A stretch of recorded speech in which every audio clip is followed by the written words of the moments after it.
Hello everyone, welcome back to your channel. Well, जैसे आप लोगों ने डिमांड किया था कि आपको स्कैल्पिंग के ऊपर एक वीडियो चाहिए, आज इस वीडियो के अंदर ना सिर्फ आप एक स्कैल्पिंग के ऊपर एक छोटा सा कोई सीक्रेट या छोटी सी कोई स्ट्रैटेजी सीखने वाले हैं। अकॉर्डिंग टू सुभाषिश जी, ये गेम चेंजर सेटअप है। आप स्कैल्पिंग की तरह इसे यूज तो करेंगे, बट जो प्रॉफिट्स होंगे वो आपके ह्यूज बनने वाले हैं। So without wasting any second शुरू करते हैं सर आज के आपके गेम चेंजर सेटअप के साथ। तो चलिए स्टार्ट करते हैं। तो ये सेटअप का नाम है 5 PM है। ये आपको कहीं नहीं मिलने वाला, अगर मिला भी तो वो मेरे थ्रू ही कहीं ना कहीं से मिलेगा। तो फर्स्ट थिंग, इसका कॉन्सेप्ट मैं समझा देता हूँ, पहले लॉजिक समझिए, फिर हम लोग सेटअप देखेंगे चार्ट में। आज के दिन भी बहुत अच्छा प्रॉफिट दिया है, हम लोग कल के दिन भी देखेंगे तो प्रॉफिट दिया है, बहुत अच्छा सेटअप है। चलिए हम लोग वीडियो को स्टार्ट करते हैं, मैं लॉजिक से सिखाता हूँ। फर्स्ट थिंग, जनरली क्या होता है, इसका सेटअप का नाम है 5 PM है, 5 EMA। EMA बहुत सारे लोगों को पता होगा, एक्सपोनेंशियल मूविंग एवरेज, बहुत सारे लोगों को पता है। देखिए, एक SMA होता है, एक एक्सपोनेंशियल होता है, ये थोड़ा सा कोई काम करता है। ओके, तो जनरली क्या होता है, एक पॉइंट ध्यान में रखो, जब मैं 5 PM बता रहा हूँ, राइट, बहुत सारे लोगों को ये पता हो रहा होगा 5 PM तो प्राइस के साथ साथ ही चलेगा, इसके अंदर क्या सेटअप मिलने वाला है। करेक्ट। तो चीजें क्या होती है, देखो, प्राइस चलता है ज्यादातर, अगर मैं आपको क्वेश्चन पूछूं, 5 PM में कैंडल के पास पास ही चलता है, ये आपको पता है क्यों? क्योंकि लास्ट 5 कैंडल में, और टाइम फ्रेम रहेगा हम लोगों का सेम 5 मिनट, तो आपको ज्यादा डिफिकल्ट भी नहीं होने वाला। 5 मिनट टाइम फ्रेम में हमको इसको देखना है। सेटअप में एग्जैक्टली बताऊंगा, अभी कॉन्सेप्ट समझा रहा हूँ। तो ये काम क्यों करता है, फर्स्ट थिंग, एक ये में फॉलो करता है और प्राइस को फॉलो करता जाता है। मैक्सिमम कैंडल ये में 5 को टच करते हैं, लेकिन एक टाइम ऐसा आता है मार्केट के अंदर, इधर प्राइस बहुत जल्दी ऊपर चला जाता है या बहुत जल्दी नीचे चला जाता है। That means there is a deviation, right, price and indicator के अंदर। तो दो चीजें है, इधर इंडिकेटर प्राइस के पास आ जाएगा या प्राइस इंडिकेटर के पास चला जाएगा। तो बोथ द केसेस हमारे पास एक मीन रिवर्सन आएगा, एक स्ट्रेच हो जाएगा जहां पे हमको पैसा मिल सकता है। इमेजिन करो, एक इंडिकेटर ऐसा चल रहा था, फिर कैंडल एक यहाँ पे बना है, दैट मीन्स इधर ये वहां पे जाएगा या फिर नेगेटिव बन के प्राइस नीचे आएगा मीन को फॉलो करने के लिए, क्योंकि इसका रेशियो ऐसा है कि नहीं, कैंडल के साथ साथ चलेगा। तो ये डिवीजन में ही हम लोग ट्रेड करने वाले हैं। ये हो गया हमारा कॉन्सेप्ट। अभी मैं आपको इन डिटेल्स में सेटअप बताता हूँ, सब लोग कॉपी एंड पेन में लिख लो, क्योंकि ये आपको बहुत ज्यादा काम आने वाला है। तो थोड़ा सा स्क्रीन कैसे क्लियर होता है, बस, हाँ, हो गया, ओके, परफेक्ट। अभी अगर हम लोग देखेंगे, टाइम फ्रेम हमारा रहेगा 5 minute, 5 minute time frame for selling. For selling ये आप सी शॉर्ट कर सकते हो, फ्यूचर शॉर्ट कर सकते हो सेम, और आप बाइंग कर सकते हो पी। ये तीन चीजों के लिए आपका टाइम फ्रेम सेम रहेगा। आई होप ये पॉइंट समझ में आ गया होगा। सेलिंग करेंगे हम लोग, इसमें सी शॉर्ट हो, फ्यूचर हो या पी हो, 5 मिनट टाइम फ्रेम रहेगा। ये क्लियर हो गया? ये जो आपकी स्ट्रैटेजी है, ये बेसिकली शॉर्ट करने की स्ट्रैटेजी, सेलिंग की स्ट्रैटेजी, ये दोनों है, लेकिन सेलिंग के लिए हम लोग 5 मिनट यूज करेंगे, बाइंग के लिए 15 मिनट। Okay, correct. तो अभी के लिए हम लोग पहले सेलिंग कॉन्सेप्ट सीख जाते हैं, 5 मिनट में हम लोग सेलिंग के लिए प्लान मतलब हम दोनों के लिए ही बात करने वाले हैं कि आप बाय कैसे करोगे और सेल कैसे करेंगे, बट सेलिंग के लिए 5 मिनट। तो 5 मिनट हो गया, और जैसे कॉन्सेप्ट का नाम है 5 PM है, तो 5 PM में लगा देना है। और हम लोग का नॉर्मल कैंडलस्टिक पैटर्न, ना है कि ना ऐसे ना दूसरा कुछ, only normal pure Japanese candlestick pattern लगा देना है हमको।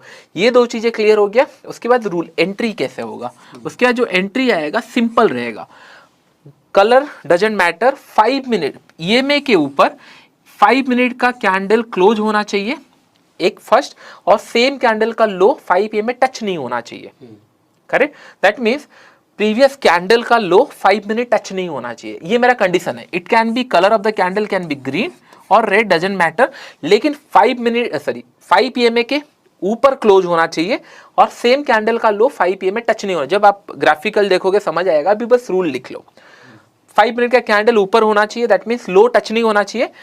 जो कैंडल लो टच नहीं करेगा वो हमारा बन जाएगा alert candle. It's not a confirmation, it's a alert candle, कि नहीं, अगर ये लो ब्रेक करता है तो हम ट्रेड करेंगे। गोइंग फॉरवर्ड इमेजिन करो, दो कंडीशन हो सकता है, इधर और एक कैंडल ऊपर बन गया, इसका लो में भी ब्रेक ना हो, अगर उसके ऊपर और कैंडल बना, दैट मीन्स ये फिर से हमारा अलर्ट कैंडल बन गया, क्योंकि इसका लो अभी भी टच नहीं किया EMA को, तो ये भी हमारा अलर्ट कैंडल बन गया। अगर सेम फॉलो करते जाएंगे, जहां से ब्रेक करता है will going to take the trade. Same candle high will be our SL, या लास्ट स्विंग होगा, या सेम कैंडल हाई SL होगा, और हमारा एंट्री हो गया। स्टॉप लॉस के हिसाब से मिनिमम आपका 1:3 टारगेट, मिनिमम, मैं 1:2 भी नहीं बता रहा हूँ, मिनिमम 1:3 का आपका टारगेट रहेगा, क्योंकि यहाँ पे हम लोग बात कर रहे हैं ट्रेंड चेंज का। ये कैंडल अगर आप फॉलो करोगे इस तरीके से तो 90% या फिर उससे ज्यादा का कभी भी ट्रेंड रिवर्सल आप मिस नहीं कर सकते। आज जैसे ऊपर मार्केट जा रहा था, रिवर्सल हुआ, मिस नहीं हुआ, कल 1000 पॉइंट का रैली हुआ, ये सारे कभी मिस नहीं होंगे ये सेटअप से। तो ये आपका बस एंट्री का रूल हो गया। अभी हम लोग चार्ट्स में जाते हैं, इजी हो जाएगा लोगों को समझने के लिए। चार्ट्स में देख के समझ भी आएगा। इनफैक्ट अगर आपको कुछ ना समझ आए, ये वीडियो फ्री में अवेलेबल है यूट्यूब पर, जितनी मर्जी बार देखिए, नोट्स बनाइए, आपको समझ आएगा सारा कंसेप्ट। तो अभी मैं और एक बार रिपीट करता हूँ, पहले हम लोग लगा लेते हैं ये में, ये एवरेज हो गया, ये सिंपल मूविंग एवरेज, मैं इसको ये में कर देता हूँ। और जैसे मैंने एवरेज पीरियड बताया 5, करेक्ट। तो मैंने यहाँ पे प्लॉट कर दिया। ओके, इसका मैं कलर थोड़ा सा चेंज कर देता हूँ, एक सेकेंड। ये आप अपने डीमेट अकाउंट में जिस भी आपके ब्रोकर के साथ खुला हुआ उसमें आराम से कर सकते हो। तो इंडिकेटर्स में जाके आपको एक्सपोनेंशियल मूविंग एवरेज दिख जाएगा। करेक्ट। तो कलर में चेंज कर रहा हूँ सो दैट कि ना आपको यहाँ पे स्क्रीन में दिखे। मैं ब्लैक कलर कर दे रहा हूँ। तो ओनली हमारा कंडीशन यही है। तो चलिए मैं यहाँ पे 5 PMA प्लॉट कर चुका हूँ। जो आपको यहाँ पे लाइन दिख रहा है, ये 5 PMA का लाइन है। जैसे हम बात कर रहे थे, इसके ऊपर कैंडल क्लोज होना चाहिए और सेम कैंडल का लो टच नहीं होना चाहिए 5 PMA। In this case 5 minute का चार्ट है, 5 PMA आपको दिख रहा होगा यहाँ पे, हम लोगों का लग चुका है। पहला कैंडल अगर हम लोग देखेंगे, ये क्लोजिंग तो दिया है 5 PMA के ऊपर, लेकिन लो टच कर रहा है, that means it's not our alert candle. उसके बाद का कैंडल अगर हम लोग देखेंगे, इसका क्लोजिंग ऊपर दिया है 5 PMA के ऊपर और उसका लो 5 PMA को टच नहीं कर रहा है। This is our alert candle. Alert candle इसलिए मैं बोल रहा हूं क्योंकि जैसे मैं बोल रहा था, एक कैंडल बना 5 PMA के ऊपर बना, लो टच नहीं कर रहा है, लेकिन चांसेस है नेक्स्ट कैंडल भी बना और उसका लो भी टच नहीं कर रहा है। हमको नेक्स्ट कैंडल जाना है क्योंकि हम लोग प्राइस डिविएशन देख रहे हैं, हमको अच्छा एंट्री मिल रहा है और ऊपर मार्केट जा रहा है, हम लोग फॉलो करते जाएंगे। यहाँ पे अगर देखेंगे टॉप के आसपास, अगर आप लोग यहाँ पे देखोगे तो ये कैंडल का लो क्या 5 PMA टच कर रहा है? Answer is no. क्या ये 5 PMA के ऊपर क्लोज दिया है? यस, क्लोज दिया है और ये हमारा अलर्ट कैंडल बन गया अभी के लिए, करेक्ट।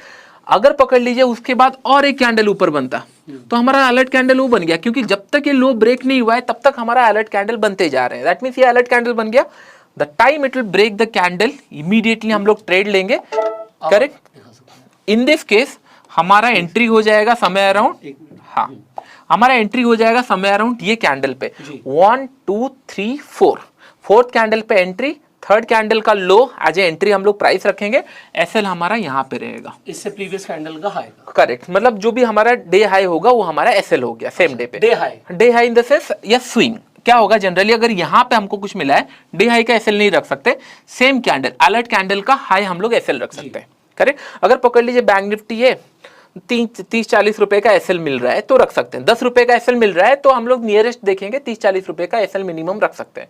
तो इन दिस केस यहाँ पे हुआ और मिनिमम आपको 1:3 का टारगेट देखना है। आपका एसएल यहाँ पे, एंट्री यहाँ पे, एसएल यहाँ पे, उसका 1:3 समय अराउंड इस लेवल पे खत्म हो चुका है, लेकिन ये मिला है 1:4 या 5 और अभी भी कंटिन्यू चल रहा है, साइडवेज चल रहा है, करेक्ट।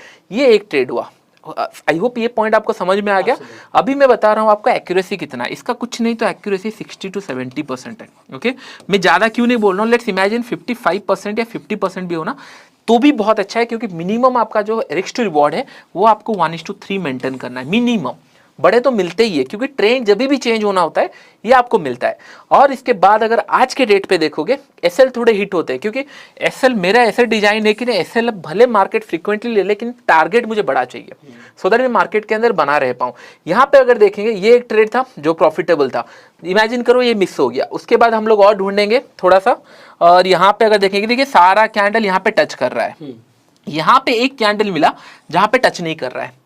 अगर सेम भी देखें ना, कैंडल टू कैंडल अगर देखेंगे 1:1 का प्रॉफिट यहाँ पे भी मिला है स्कैल्पिंग के हिसाब से, लेकिन हमको मिनिमम चाहिए 1:3। तो यहाँ पे एक एसएल हुआ और ये एसएल और ये प्रॉफिट आप कंपेयर नहीं कर सकते। ये ऑलमोस्ट 10 या 20 रुपए का एसएल है, ये छोटा सा कैंडल। उसके बाद अगर और चले जाएंगे समय अराउंड इस लेवल पे आपको और एक मिला है और यहाँ पे 1:2 मिल भी गया है।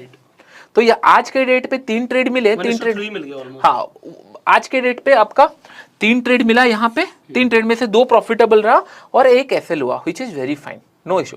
लेकिन कभी आपको ट्रेंड मिस नहीं होगा डाउन साइड का, क्योंकि क्या होता है डाउन साइड में जब भी ट्रेंड देता है, इमेजिन करो ट्रेंड कैसे चलता है, मार्केट नीचे गया, कहीं ना कहीं से एक पुल बैक आता है, जब भी पुल बैक आएगा रिवर्स करेगा, यहाँ पे आपको एंट्री मिल ही जाएगी। तो this is the concept. Trend selling के साइड मिस नहीं होगा, सेलिंग के साइड अगर जो ट्रेडर मिस करते हैं वो बड़ा पैसा नहीं कमाते, क्योंकि सेलिंग में बहुत तेजी से मूव आता है, फास्ट मूव करेक्ट करेक्ट। तो उसके लिए सेलिंग का मार्केट हमको मिस नहीं होने वाला भाई in this concept. I hope ये पॉइंट आपको क्लियर हो गया होगा। ये सारे अगर कुछ डाउट है तो आप पूछ सकते हो। नहीं, मुझे बिल्कुल क्लियर हो गया और लोगों को भी मेरे हिसाब से यहाँ पे सेलिंग का कांसेप्ट समझ आ गया। Correct we can move towards buying. Correct. बस एक ही पॉइंट है, एसएल थोड़ा फ्रीक्वेंट हिट होता है, ये पॉइंट ध्यान में रखना। लेकिन टारगेट आप देख रहे हो उससे घबराना मत। बट ऐसा है कि कोई चीज आप ऑल टाइम हाई पे या फिर हाई पे अगर आप शॉर्ट कर रहे हो तो फिर वो कुछ अलग ही प्रॉफिट है। करेक्ट।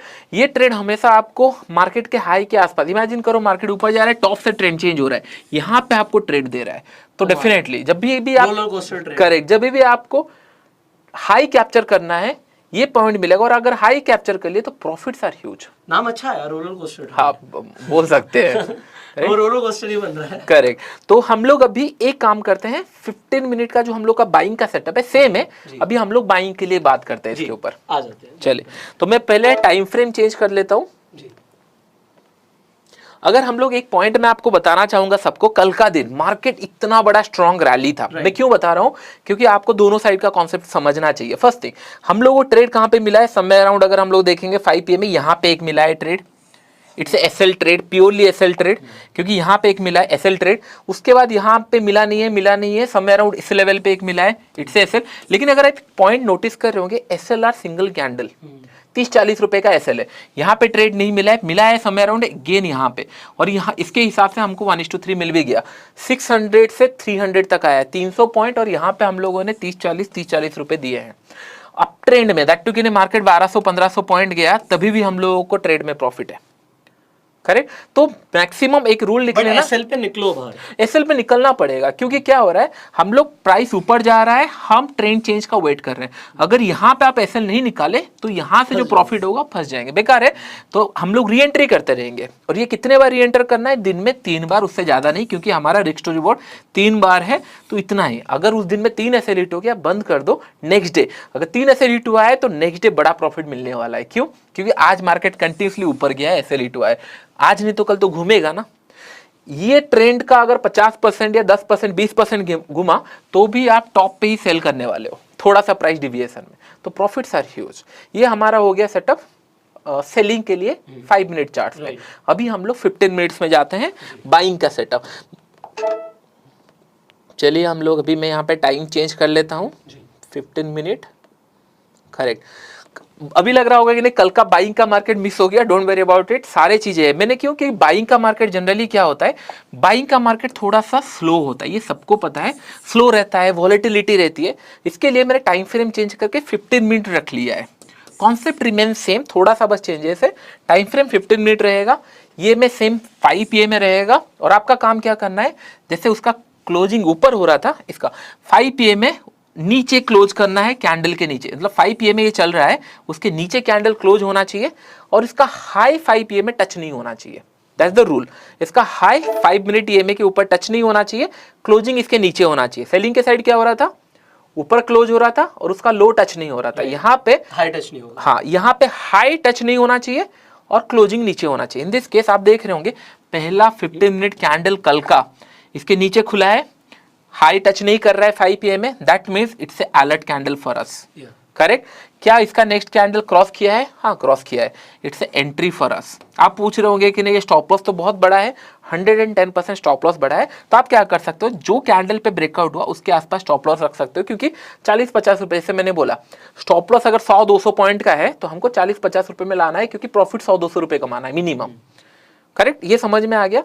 कैंडल अगर छोटा है, जैसे यहाँ पे हम लोग इसके नीचे रख देंगे स्टॉप लॉस, और टारगेट आप देख रहे हो कंटिन्यूसली आपको टारगेट यहाँ तक मिला है, there is no second entry. और यहाँ से 40,600 से 41,400, 700-800 पॉइंट का मूव। ट्रेल करेंगे क्या करेंगे, क्योंकि अभी तो एसएल की तो बात ही नहीं हुई। करेक्ट, हमारा मिनिमम टारगेट 1:3 का है, तो 3 के बाद हम चाहे तो पार्शियल प्रॉफिट बुक करके निकल सकते हैं, या फिर ट्रेल कर सकते हैं। ये ट्रेल थोड़ा सब्जेक्टिव हो जाता है। कुछ लोग क्या करते हैं, पैरेलल ट्रेल करते हैं, 1:1 आ गया कॉस्ट पे ले आएंगे, 1:2 आ गया 1:1 पे ले आएंगे। लेकिन मैं क्या करता हूँ, कैंडल वाइज लेता हूँ। जैसे ये मार्केट ऊपर गया, यहाँ से ब्रेक कर रहा है, ये इतने कैंडल तो ग्रीन ही बनाया है, मैं कहाँ निकालूं। एटलीस्ट प्राइस एक्शन थोड़ा इस तरीके का कुछ बने तो मैं यहाँ पे निकाल दूं, समझ में आता है। लेकिन जब ट्रेंडी क्लियर है मैं क्यों निकालूं यहाँ पे कोई पॉइंट ही नहीं है, कहाँ पे निकालूं। जैसे यहाँ पे हम लोगों ने आज बाई किया था और यहाँ तक हम लोगों को प्रॉफिट मिला, तो निकालना कहाँ पे है, करेक्ट। तो जब तक ट्रेंड चल रहा है फॉलो करना है, बट ये आप सीख जाओगे, don't worry about it. Profit कैसे आएगा अगर ज्यादा, देखो पहला पॉइंट है हम लोग का इंटेंशन है प्रॉफिट आना चाहिए, प्रॉफिट आ रहा है, और ज्यादा कैसे आएगा वो आप सीख जाओगे धीरे धीरे ट्रेल करके। तो ये हम लोग को 1:3 मिला। आपको ये पॉइंट समझ में आ रहा है। कुछ लोगों के मन में डाउट आ रहा होगा, क्या सर अगर हमारा बाइंग का ट्रेड एग्जीक्यूट है, सेल एग्जीक्यूट कर सकते हैं? It completely depend open you, क्योंकि यहाँ पे आपको 3 ट्रेड लेना है, यहाँ पे 3 ट्रेड, तो टोटल 6 ट्रेड होगा। अगर इतना आपको लेना है तब कर सकते हो, लेकिन इतना ट्रेड मिलता नहीं है, don't worry about it. Hardly 3 या 4 ट्रेड मिलेगा। बाइंग के साइड भी प्लान कर सकते हो, सेलिंग के साइड। ये बेस्ट उन लोगों के लिए जिन लोग बाय डिफॉल्ट अपने आप को बायर या सेलर सोचते हैं कि नहीं मुझे बाइंग करना है मार्केट में, तो ये आपको मिस नहीं होने वाला। आपको सेल करना है, मिस नहीं करने वाला। या फिर आप थोड़ा सा प्ले अराउंड कर सकते हो। बाइंग के लिए अगर आप 1 क्वांटिटी यूज करो, इसके लिए 2 क्वांटिटी कर सकते हो, क्योंकि सेलिंग में थोड़ा सा फास्ट प्रॉफिट आ जाता है, दैट इज इंटरेस्ट। तो थोड़ा सा प्ले अराउंड कर सकते हो, लेकिन दोनों के साथ प्रॉफिट बहुत अच्छा मिलता है। In this previous case also market कहीं गया नहीं है, लेकिन हम लोग को सेलिंग समय अराउंड यहाँ पे एक्टिवेट हुआ है। डे भर में ये साइडवेज गया, और आज के दिन पे अगर देखेंगे 15 मिनट के हिसाब से समय अराउंड यहाँ पे आपका ट्रेड एग्जीक्यूट हुआ है। डोंट यू थिंक यहाँ से मार्केट थोड़ा सा रिवर्स हुआ है, एटलीस्ट इसके ऊपर ही है। हम लोगों ने टॉप पे सेल भी किया, बॉटम में बाय भी कर लिया, तो इससे ज्यादा अच्छा क्या ही होगा। तो ये बहुत ही अच्छा है जिन लोग बड़े प्रॉफिट्स के लिए प्लान करते, थोड़ा वेट करते हैं जब सेटअप बनता है, एंड बड़े प्रॉफिट्स के लिए। और अगर इसको आप 1 महीने यूज करोगे, then only will come to know कि targets are very use. Stop loss में भी हो सकता है 1-2 फ्रीक्वेंट हिट हो, लेकिन स्टॉप लॉस 30-40 रुपए देने के लिए डर भी नहीं लगेगा। तो आपको सेम अगर पकड़ लो, आपको ऑप्शन बाई करना है, यहाँ पे एटीएम में जा सकते हो। अगर आपको एसएल प्रॉपर मैनेज करना आता है, नहीं तो थोड़ा सा ओटीएम जा सकते हो, जैसे मैंने बताया। Similar case of short also. अगर आपको ऑप्शन सेल करना है तो डेफिनेटली इमेजिन करो, यहाँ पे आपको ऑप्शन सेल करना है तो 41,800 या एट द मनी का या स्लाइटली ओटीएम का ऊपर का सेल कर सकते हो, लेकिन टारगेट रिमेन सेम। फ्यूचर हुआ तो नेट टू नेट में सेल करेंगे। तो चलिए और एक इंपॉर्टेंट पॉइंट्स मैं आपको बताता हूँ। जिन लोग स्टॉक्स में ट्रेड करना पसंद करते हैं, ये सेटअप वहाँ पे बहुत अच्छा काम करता है, लेकिन कुछ नगेट्स आपको सीखना पड़ेगा। कुछ इंपॉर्टेंट पॉइंट्स मैं बताऊंगा, क्योंकि क्या होता है, इंडेक्स में ट्रेड करते हैं, 2 इंडेक्स है, स्टॉक्स के अंदर बहुत सारे स्टॉक्स आ जाते हैं, तो लोग थोड़ा सा गलत चले जाते हैं, क्योंकि हर एक स्टॉक में लिक्विडिटी नहीं होता, हर एक स्टॉक में इंट्राडे ट्रेड करने के लिए नहीं होता। फर्स्ट थिंग, हम लोग को लिक्विडिटी का ध्यान रखना है। जैसे यहाँ पे मारुति में बना है, यहाँ पे ट्रेड लेंगे, समय अराउंड यहाँ पे आपको मिला, समय अराउंड 1:2 1:3 इसके अंदर मिल गया। लेकिन इससे अच्छा क्या काम करेगा, देखिए एक पॉइंट ध्यान में रखो, स्टॉक्स में न्यूज आते हैं, करेक्ट। न्यूज जब भी आता है, राइट, कभी कभी मार्केट गैप अप खुलता है, न्यूज आता है और सडनली ऊपर जाके फिर नीचे आ जाता है। ये क्यों होता है? क्योंकि वो न्यूज सस्टेनेबल नहीं था, या फिर प्रीवियस टाइम से ऑलरेडी लोग बाय कर चुके होते हैं। न्यूज आने के बाद इतना और बाइंग का अपॉर्चुनिटी नहीं रहता, यहाँ पे रिटेल बाय करते हैं और ये फिर फंस जाते हैं। फिर यहाँ से आपको बहुत अच्छा एक ट्रेड मिलता है। दैट मीन्स आपको लिक्विडिटी स्टॉक में अगर कुछ न्यूज मिला है और वहां पे गैप अप खुल गया है, तो हम लोग 1 या 2 बार इसको ट्राई कर सकते हैं। 2 टाइम्स आपने ट्राई किया, नहीं चला, ठीक है, लेकिन अगर चल गया, it is going to give you killing money, बहुत बड़ा प्रॉफिट मिल सकता है। अगर मैं आपको एग्जांपल दिखाऊं, क्योंकि 30 दिन के पीछे हम लोग जा नहीं सकते। क्यों नहीं जा सकते? क्योंकि इसका लिमिटेशन है। मैं आपको HDFC बैंक एंड HDFC, आपको याद होगा पीछे ऑलमोस्ट 2-3 पहले कुछ न्यूज आया था उसका, ये आपको याद होगा। See the candle length, okay. अगर आप डेली कैंडल में भी देखोगे, राइट, ये पोजिशनल में आपको इतना बड़ा प्रॉफिट दे चुका है। इसके ऊपर क्लोज किया, ये अलर्ट कैंडल बन गया, इसके ऊपर क्लोज किया, इसके नीचे ट्रेड किया, बहुत बड़ा प्रॉफिट दिया है। लेकिन सेम चीजें इंट्राडे में भी हुआ है। क्यों हुआ होगा इंट्राडे में? क्योंकि प्राइस डिविएशन 100% समय अराउंड इसी लेवल पे आप शॉर्ट कर चुके होंगे इंट्राडे में। So this money you can not compare with 3 और 4 स्टॉप लॉस। जाने देंगे एसएल, क्योंकि बहुत सारे लोग गलती ये करते हैं। देखो, अगर आप आज बोल रहे हो मार्केट क्रैश होगा, यू आर करेक्ट, आज नहीं तो कल मार्केट क्रैश होगा ही होगा। लेकिन मैंने क्या किया है, मार्केट क्रैश होगा तो मेरे पोर्टफोलियो में आना चाहिए, मैं बस छोटा छोटा स्टॉप लॉस देके उसको फॉलो कर रहा हूँ, ठीक है, मैं कि क्रैश को कैच करूं 100%। क्योंकि the money you can make in crash वो बहुत ह्यूज होता है, for the specially for the trader, not for the investor. Investor long term rally के लिए वेट करते हैं, शॉर्ट टर्म में ये सेलिंग में जितना पैसा बन सकता है, ये स्लो एंड स्टडी बाइंग में आप वेट नहीं कर सकते। तो ये प्योर इन्वेस्टिंग करना है आपको, लेकिन ये पैसा आपको मिस नहीं करना चाहिए। जो यहाँ पे मिस नहीं हुआ, यहाँ पे बहुत सारे आपको एग्जांपल मिल जाएंगे जो बहुत अच्छा प्रॉफिट देते हैं। आई होप ये पॉइंट आपको समझ में आए। It's very important. News stock कुछ आ रहा है, न्यूज है, और अगर स्टॉक में कुछ जान नहीं है, न्यूज आया, थोड़ा सा ऊपर जाएगा, फिर डंप होगा, उसमें तो और अच्छे चलेंगे।